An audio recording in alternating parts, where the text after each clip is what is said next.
Hi, this is Adam Elio Berkowitz from Israel365 News coming at you live from the Golan.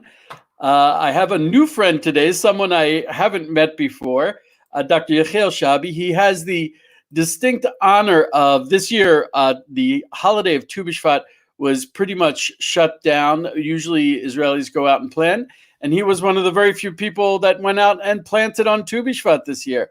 But there's a lot more to tell about him than that. So Dr. Shabi, thank you for coming on. What was it like planting on Tu B'Shvat today? A little bit cold. It was very, very cold, but instead we have warm people. We got something like 220 people that came Really? from all around Israel. Unbelievable. Wow. That's the importance of planting trees is huge. We've been talking about that a lot. How even before Medinat Yisrael, even before the state of Israel began, Jews were already planting trees because that's so important to the Jews to have trees in Israel to connect to the land. So, what was this part of a group or was it just all your friends? So, a good question. That is volunteers, and I want to speak a little bit about this issue. We got this land something like half year ago, and it was a few minutes before the corona arrived, and we wanted to enter there with people, tourists from United States and from Latin America, but the sky closed, and we didn't know how we can plan there, how we can build the farm that we are planning to build there. And suddenly we find help and assist from a group named Sandu of the New Garden, and they came and sent volunteers to Reihan, that it's in the north of Shomron, and we fulfill the verse, you will plant trees and vineyard in the mountains of Shomron, of Samaria. It's unbelievable that during that period, during that half year, we got here something like 900 people, volunteers from all over Israel, and they came and planted figs and almonds and apples, How and many trees? till now 400 Wow. till now, Wow. and we are working on a field of mountain, and it's very, very hard to walk there. And we got something like 50 dunams. I think it's 12 acres, and we have there a cave. We found something that call in Hebrew shomera. It's a guarding place of the on the vineyard, and all these sites, all these archaeological ruins that we found in the field, in the mountain, they were very ancient, from the time of Jewish that lived in the mountains of Shomron. And we find a terrassa, agricultural terrace, and it's unbelievable just to come back to your land and to work in the field and to find these ruins that connect past, present, and I hope that future. Can we give a little bit of background? Because I think that a lot of our viewers may not be so familiar with Tu B'Shvat, its origins, its history, and its traditions. Maybe we should give a little bit of background before we go into the details. Okay, what is Tu B'Shvat? Tu B'Shvat is the middle of the Hebrew months that that is in the middle of Shvat, month Shvat. Every time it's in the winter, and this is the Rosh Hashanah of the trees. Why? Because all the trees now are sleep; they are not growing. So you can take the tree that is sleeping now, and you can put it in the ground and pray that he will succeed. This is the time to plant trees. You can plant vine, you can grapes, you can plant fig and almonds and all these trees. So it was so important in the ancient time that it's mentioned in the Gemara and in the Mishnah as a holiday, a very, very holy day. And more than that, that was a big mitzvah, because in the Bible, it's written that when you will enter to land of Israel, the first thing that you need to do is plant trees. After the altar and all this traditional practice, but you need to plant trees. And Israelites used to plant trees. Most of the trees were planted in the mountains, in Galilee, in Judea, and in Samaria. And it was a really like a festival to do it in Tu B'Shvat. Also, after the Jewish got to exiles, left Israel, the land of Israel, in the time of the Babylons and the Romans, they used to keep this holiday even when they were in the diaspora. They used to invite and get trees from the land of Israel, fruits from the land of Israel. And it was dry fruits. Why? Because if you won't dry them, they won't be good. Okay, so they used to take fruits from the land of Israel and send them to the Jewish in all over the world. And also today, when we came back to Israel, we used to eat dry fruit in the day of Tu B'Shvat. But originally, we don't need to eat a dry fruit. We are in the land of Israel. We have the salvation.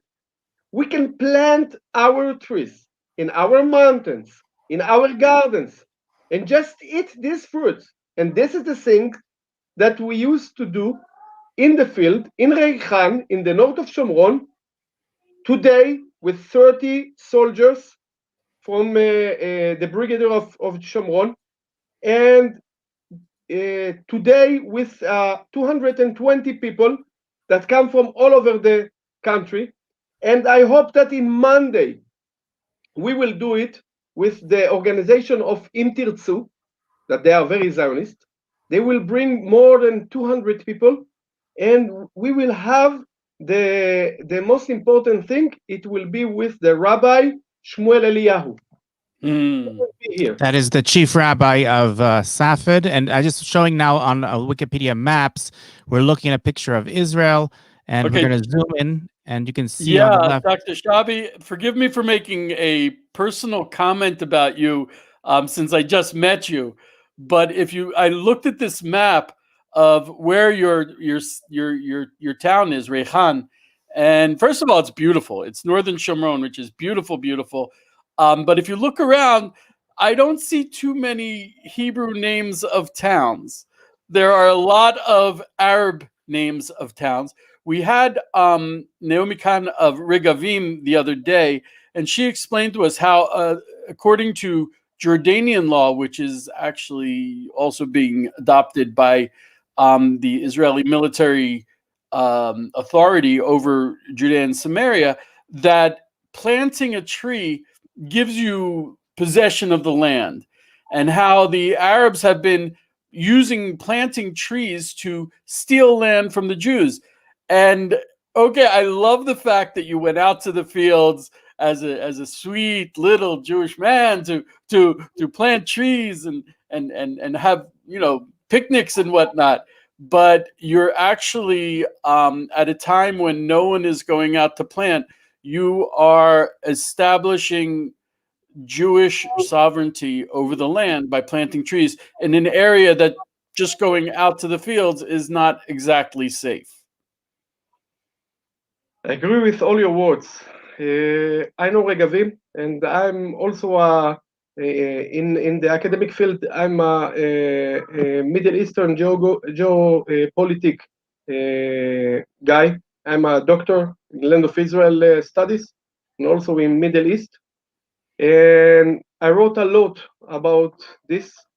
I think that we have a big problem. The problem is that we don't know our rights. We don't know the history. We don't learn Bible. We criticize the Bible. We don't go to trips in a place that the Arabs live there or Arab travel there, and we are losing the land. Now, the Arabs learned a lot of things from us. They learned how to plant, they learned how to build, they learned how to have a sovereignty. But I don't know why we forgot all our knowledge. Like Yigal Alon said that people that they are not connected to their origin, to their past, to their heritage, they are not connected to the place that they are standing on, and they will, in a few years, in a generation, they will lose their rights. Now, when we are going to the States and other places in the world, we can meet the BDS organizations, and they say, they say strongly and clearly, we are the owners of this land. This is Palestine. Now I have a thing for you. This is a map. Okay, I don't know if you can see it. Can you see this map? Okay. Okay, this is an ancient map from the year of 1573. It's upside It's down. upside down. Sorry, upside down. Sorry. Okay, can see it? This is the land of Israel, the Terra Santa. Okay, Terra Sancta, you can see. Now I don't see Palestine. I see Galilee. I see Samaria. I don't see the West Bank. I see Judea. I also see Perea, that is the Transjordan. Okay, and I see Arabia Deserta in the right side. Arabia Deserta. Now I have one more thing for you. It's this. This is a picture a French guy took on 1913 in the Hijaz. Hijaz, where is the Hijaz? The Hijaz is in Saudi of today, okay? Now the Arabs came from Saudi Arabia. They conquered the land. They call it Fatah. Fatah is opening, to open the land to the worship of God, of Allah, and his messenger. Now they know that they conquered the land of people that used to live here, and also in the Quran, they say we gave the land to the people that were humble and also a slave, okay, a slavery people, the land of the slavers. Canaan is the land of slavers, okay? Canaan, he is a slave. The name Canaan means slave, because the people of Canaan didn't control their land. The Egyptians, the Syrians controlled Canaan. And God say in the Quran that he gave us to the people that were slaves, the land of the slaves, that we are blessing the east side and the west side of it. The Arabs knows, and also the Muslim knows, that this is the land of sons of Israel.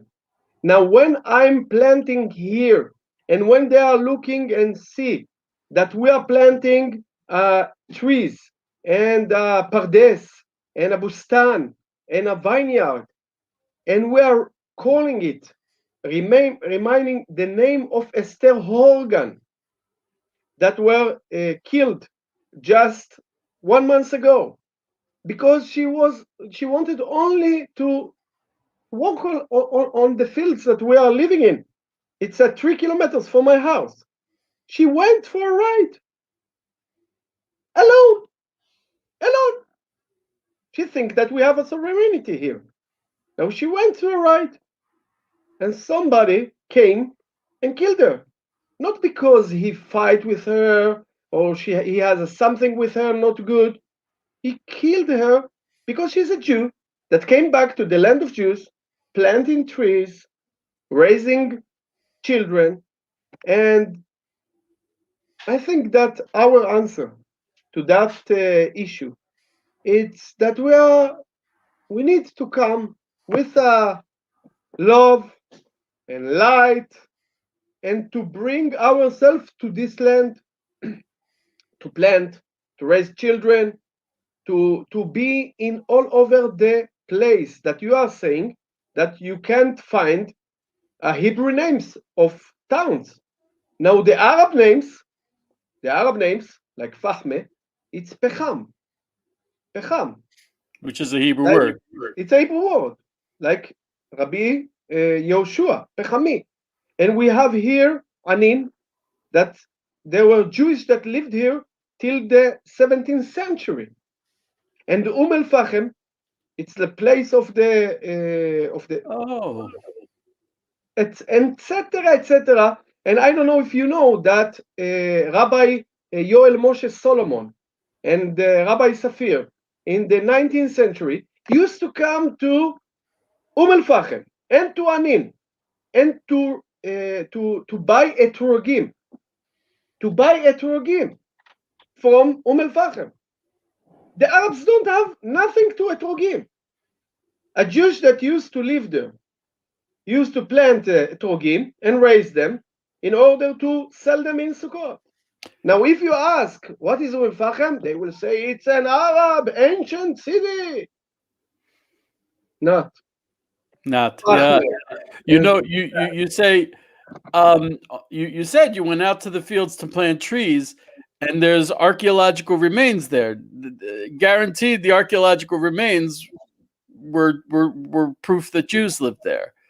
So that's what I mean. We have the proof from the remains, but now we still have to prove that we're here, that we're back, and we're staying. And that is done through things like trees. I mean, they don't care that we win the wars. They don't care that they attack us and we still survive. We also have to build cities, build trees, and even that's not so accepted. It's very, I hear you.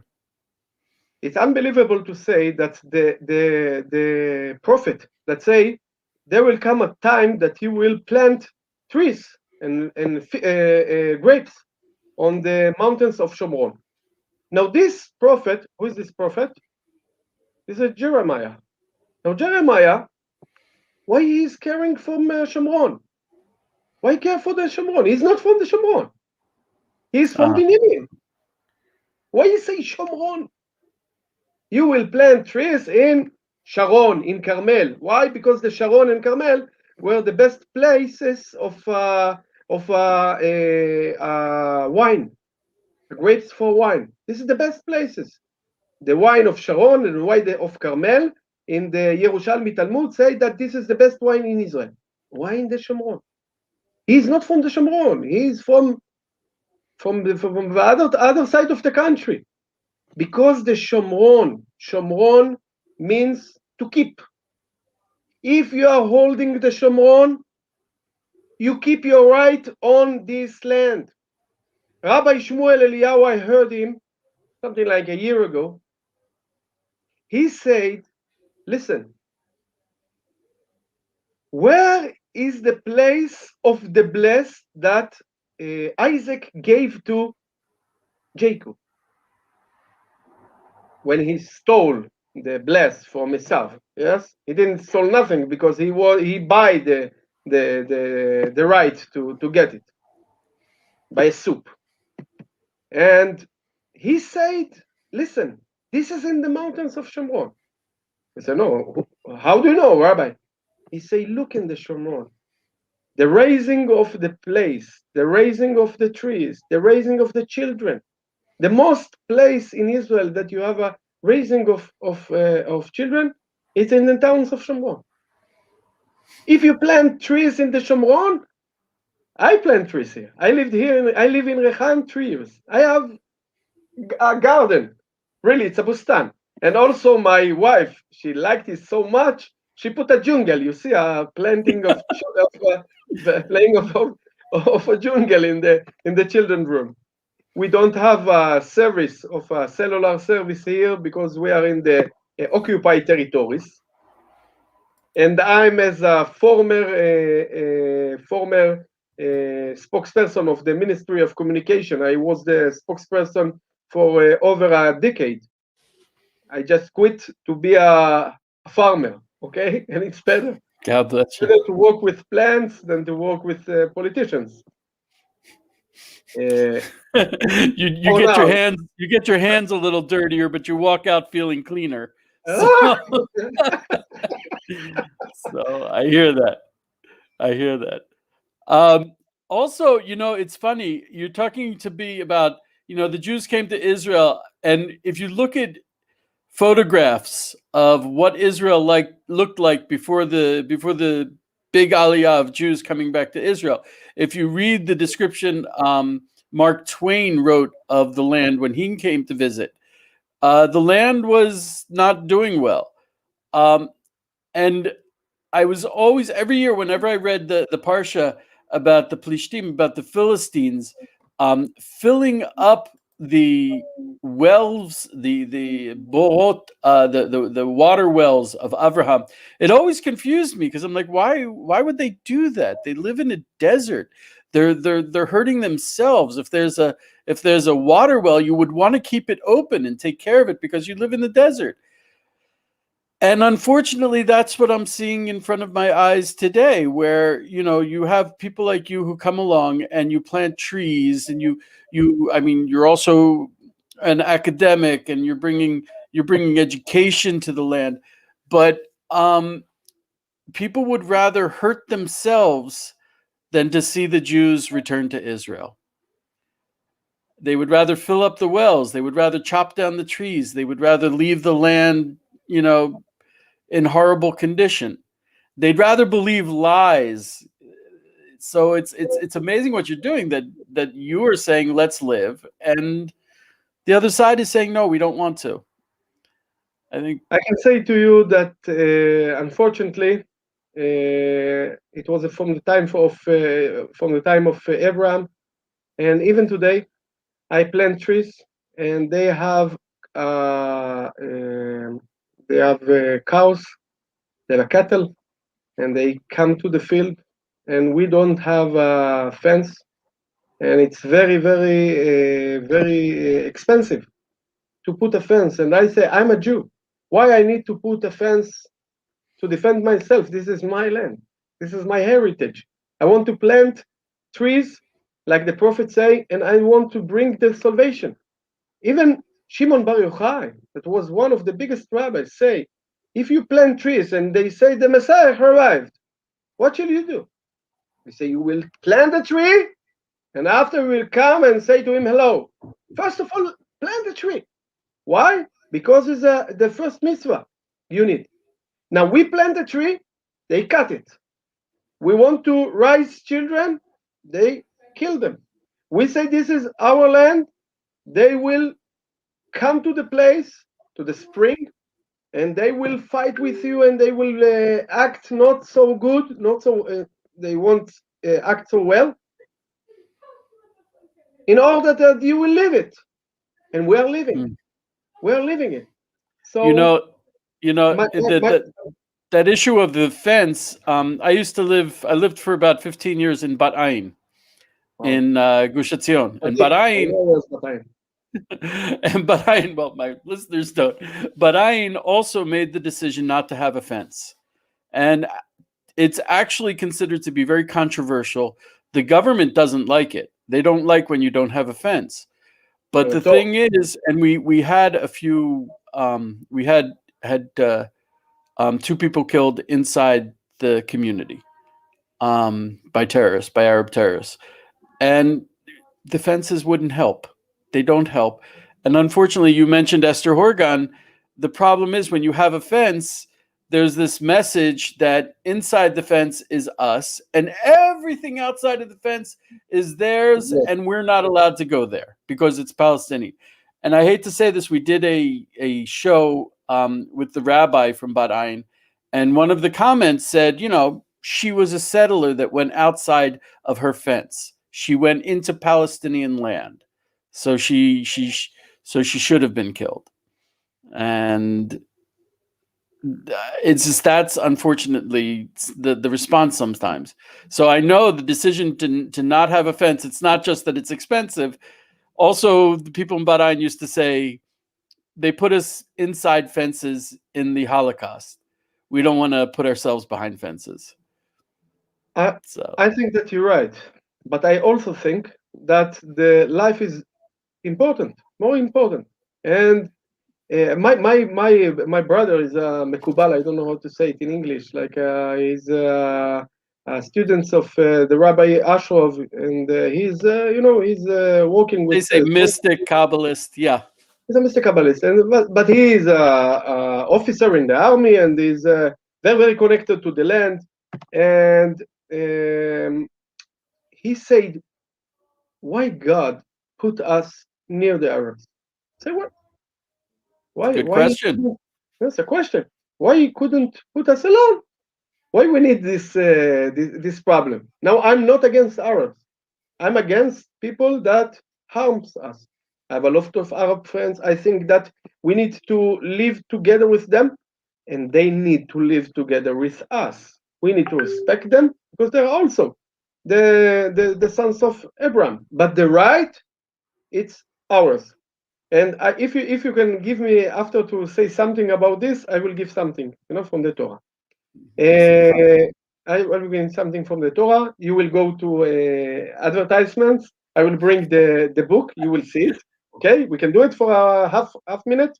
We will Sure. do it. So, Sure. so my brothers say, why we have the Arabs near us? He say, God put them here so we will know how not to act.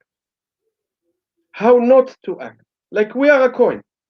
In the coin, you have two sides. Where is my coin? I bring an ancient coin to show it to the peoples, to the viewers. I have a shekel, ancient shekel, that I can show you, but I will find it. So my brothers say, if we are practice on truth, they are practice on lie. If we are blessing the living, they blessing the martyrs, okay, etc. It's your opposite. If this is Israel, they will say this is Palestine, okay?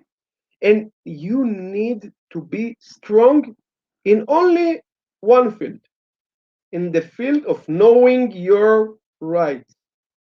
I talked before about the Hijaz. The Hijaz. Now, I'm a doctor. I learned in Israeli schools. I didn't hear nothing from the educational system about the Jewish in Saudi Arabia, in Arabia, that lived in Arabia in the time of Prophet Muhammad.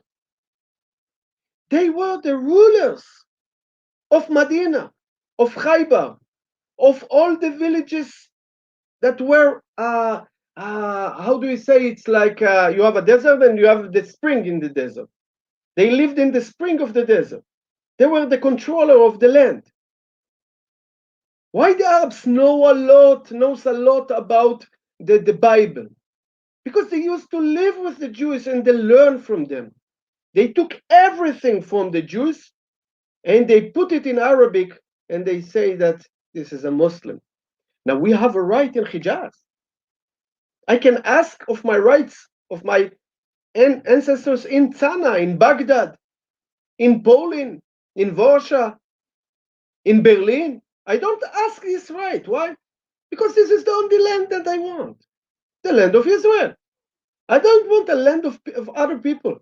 I don't ask my rights in Arabia.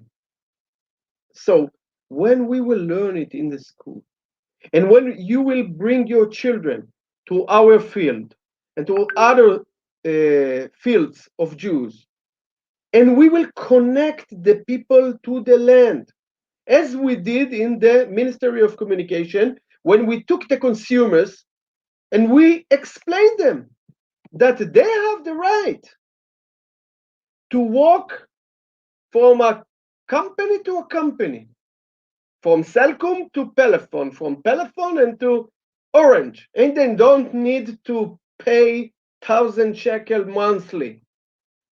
No charge. No, you can put 50 shekel and be a consumer, as So that same as in the land. that's as an American, that's something it's funny because you have the people say, oh, you have to believe in science. And meanwhile, up until 1960, every history book in the world said that Israel was, for the Jews. And now all of a sudden they're rewriting history.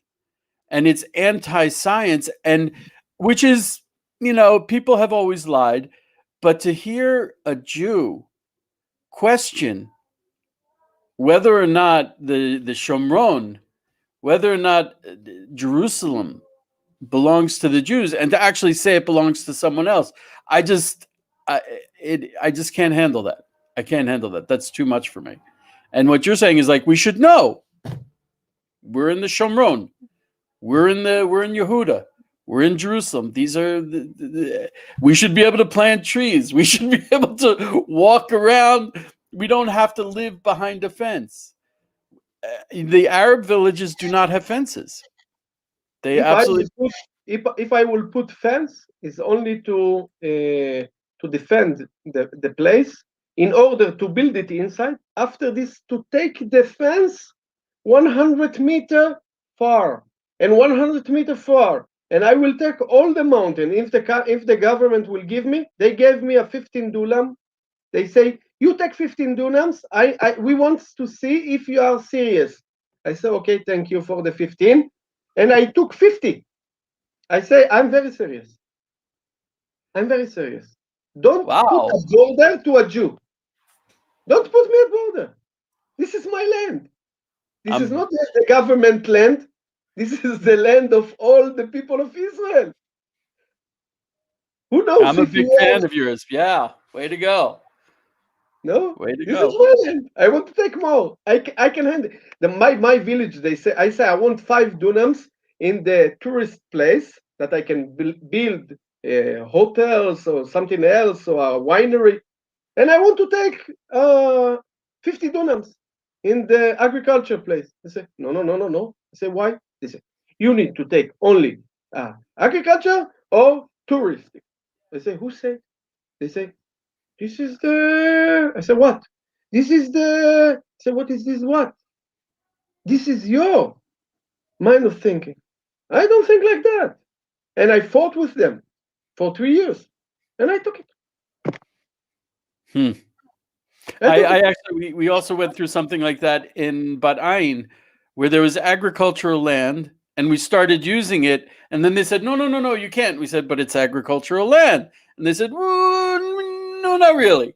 It's not as you would hope that the state of Israel would want to allow Jews to survive and to thrive, but it's really it's against the Jews, and that's the painful thing. Why they are doing it? Why they are doing it?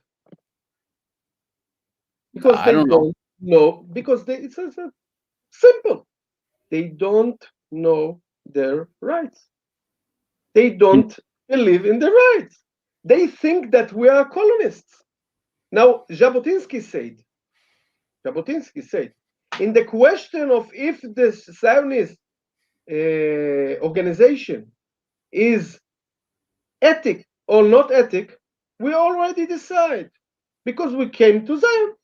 So it's ethic. If it wasn't ethic, we could go to Uganda. But we know that it's ethical, so we came here. Now, what is not ethic? That a people that is ancient like us, he have 400 times land than the land of Israel. 400 times bigger land from the land of Israel. Saudi Arabia, United Arab Emirates, Mauritania, Tunisia, Algeria, all the places that they conquered when they came from Arabia. They conquered it from other people. They conquered it from the Babylons, from the Assyrians, from the Egyptian, from the Barbarian, from the Persian. They conquered it, and they have the right. And they don't want to bring one from 400, like a tiny area, to the people that in the Quran it's written that they are owners of the land. This is not ethic. I have a question for you, Dr. Shabi.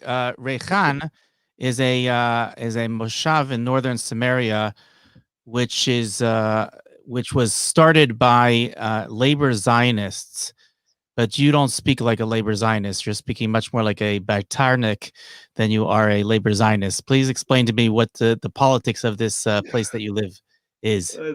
Great question. Now, 77% from the citizens of Reihan vote for parties that they are left the Likud, like Kachol Lavan, like Meretz, like even the Meshutefet. We have three people that they are very, which is the Arab Communist Party. Arab Communist Party, and also Balad. You know what is Balad? Balad is Arab. Balad is our land. In Hebrew, they say Brit Leumit Demokratit, like we are the alliance of the democratic people in Israel. But actually, it's Balad is. They claim that their national anthem is Baladi Baladi, is speaking about their. So people here they are came from the labor, but in those times, people like Tabenkin, like Yitzhak Sadeh, like Ben Tzvi, like those people that came from Achdut Avoda in the Labor Party, they were Zionists. How you say in English matate? I forgot. A camp. Huh? Camp. A camp. They have one of the מבצעים of the You said mate or matate? You're saying matate. A camp, or you're saying a headquarters? Matate. Cling broom. A broom. A broom. A broom. Okay, a broom. They call to they call to the acts that they did in 48 like a broom. We are brooming the Arabs from the land. Now they knew the rights. They knew the rights. They knew that if you want broom them, they will stay here and they will say this is our place. So they took them off. Now today, the people that lives here, they are coming because they want to have a place to live on the mountains, and we want to have a peaceful with the Arabs. I say, okay, we have a peaceful with the Arab. You need to vote to Jabotinsky. As Jabotinsky told, we don't need a broom. Jabotinsky told us we need to live in this land, the son of Arab, the son of Nazareth, and the son of Israel, in order that everybody will be happy to have this blessing land, and nobody will jealous the other. But the right is for the Jews. You can live here, but the Jews, they have the right. Now in Reihan, it's unbelievable that most of them are not religious, okay? And most of the people come here in order to live in a beautiful mountain, and they think that if they will vote to the left side, the left wing of parties, so they will be good with the Arabs. They don't understand it.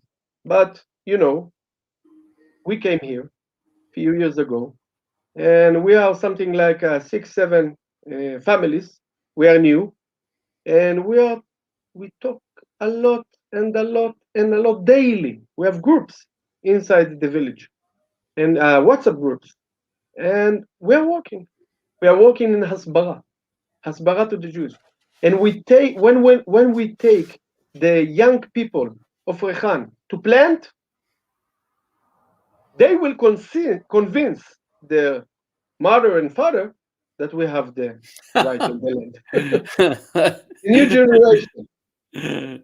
You're causing problems inside the houses. Yeah. So, Dr. Shabi, we have to wrap it up very soon. I think I could talk with you all day. You're one of us. That's for sure. I also want to say, when I lived in Gush Etzion, people are like, "Ooh, how can you live there? It's scary." I used to look up at the Shomron and say, "Ooh, the Shomron, that's scary." That was real hitnachalut, real settling. That was Gush Etzion and Bat Ain and Eitam farm. Eitam, it's the eagle. Yes, the eagle. My son, I called him bald eagle or white eagle, something like that. It's Eitam. I just want to say for closing one verse that I read in the translation of Rabbi Bachye, Rabbi Bachye ben Chalawa, for the 14th century on the Torah. And he say on Lech Lecha, when God say to Abraham, listen, you will have sons. Look in the sky, see the stars. You will have sons like that. And he say, please God, let Ishmael live. And because of this asking of Abraham, God bless Ishmael with a lot of blessing, and He gave them the right on the land of Israel. And Rabbi Bachye bring Rabban Hananel on the Torah, and he was one of the first people. Okay, in the year of 1000, he wrote his translation to the Torah, and he said that God bring them the right on the land of Israel for 1330 years. And I say, how can he know? How can he know? Now, as a historical guy, I know that the Arabs conquered the land of Israel in which year? In the year of 636. The second Khalifa, Omar ibn al-Khattab, conquered the land of Israel, Palestine, on 636. And on 638, he entered to Jerusalem. 638. Now put 1330 to 638, you will get 1968. On the year of 67, we came back to our land. Now I didn't say it, even not my father. It's written by the hands of Rabbi Bechaye. And when I came on the other time to your TV show, I will bring this ancient book. Okay. You will see it. Because we're all about prophecy. Prophecy is a good thing. Okay, thank you so much, Dr. Shabi. We are going to have you back, and you are going to have to give over that and show me the actual book. I'd like to thank everyone for joining us. If you bless us, we have no choice. We have to bless you back. That's what the Torah says. And blessings coming out of Israel is a good thing.